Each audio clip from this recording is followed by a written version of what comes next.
Hi. Um, this is my journey about having and being diagnosed with DCIS, which is a type of breast cancer. It's the best kind you can have. I feel very, very lucky.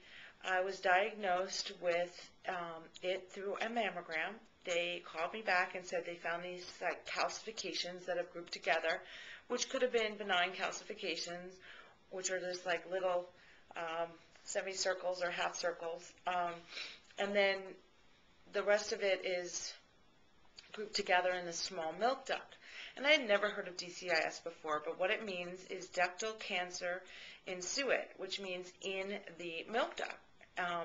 It is a non-aggressive cancer, and it's called breast cancer stage 0. Some call it precancer. The doctors I've talked to don't like the word precancer because it's mine happens to be grade 3, which is right before it can become invasive, which means it moves out of the milk duct, or it can turn to full breast cancer. In the old days, before this tremendously amazing screening technology, they would find it after it's invaded the whole breast, and they would have to take the breast off. It doesn't necessarily cause you to die.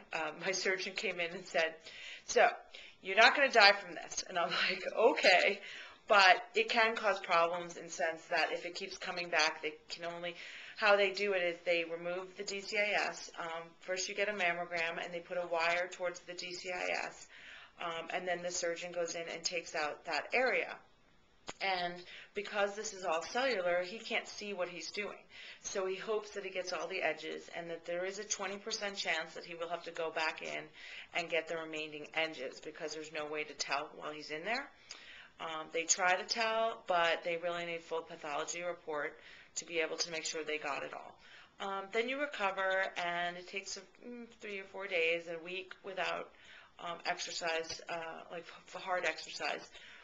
But, you know, you pretty much, it's a in and out procedure. And then you have radiation for 6 weeks, 5 days a week in that area. And the chances of it coming back are very slim. It's only 13%.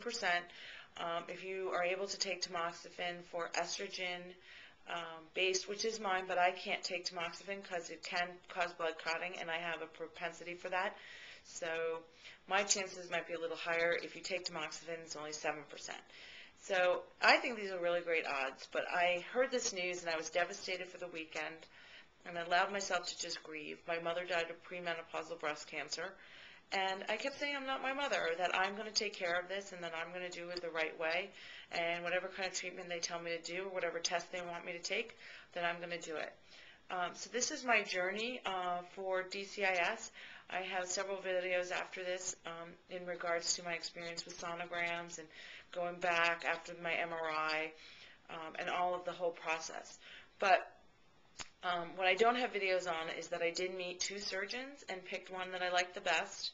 I helped with a breast cancer study for a renowned woman, Seema Khan, and she is doing a breast cancer study, and I helped participate in that.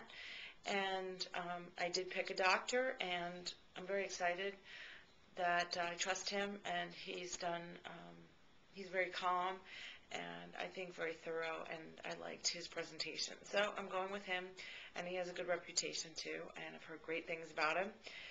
And I just hope that I'm not too tired from the radiation, and that's why I won't be doing my teleseries for another month, because I don't want to let down my clients, and I want to wait till I'm all better. But I will be doing videos about my journey and about my manifesting emotion classes and my sales page and my experience in growing my business as I heal myself. So thank you for being on this journey with me, and I hope that you gain some knowledge that it's not as terrible as they make it out to be, and that there's some good shiny spots. One was after my sonogram. It happened to be the doctor who diagnosed me. It's only 1/3 of an inch, so it's so small. And I was talking to her, and I realized that the imaging technology is so much better than it was even 10 years ago after my mother died. And she had been diagnosed 10 years before that, so 20 years ago. And then we were joking around about something on my liver that they made me go through all of these tests that they would never make me go through now, because she's like, oh, look at this thing. This is what you have. It's a hemangioma, which just is a blood gathering in your liver. But in 10 years ago, they made me go through nuclear testing and an MRI, where they take your blood and they give it back to you nuked.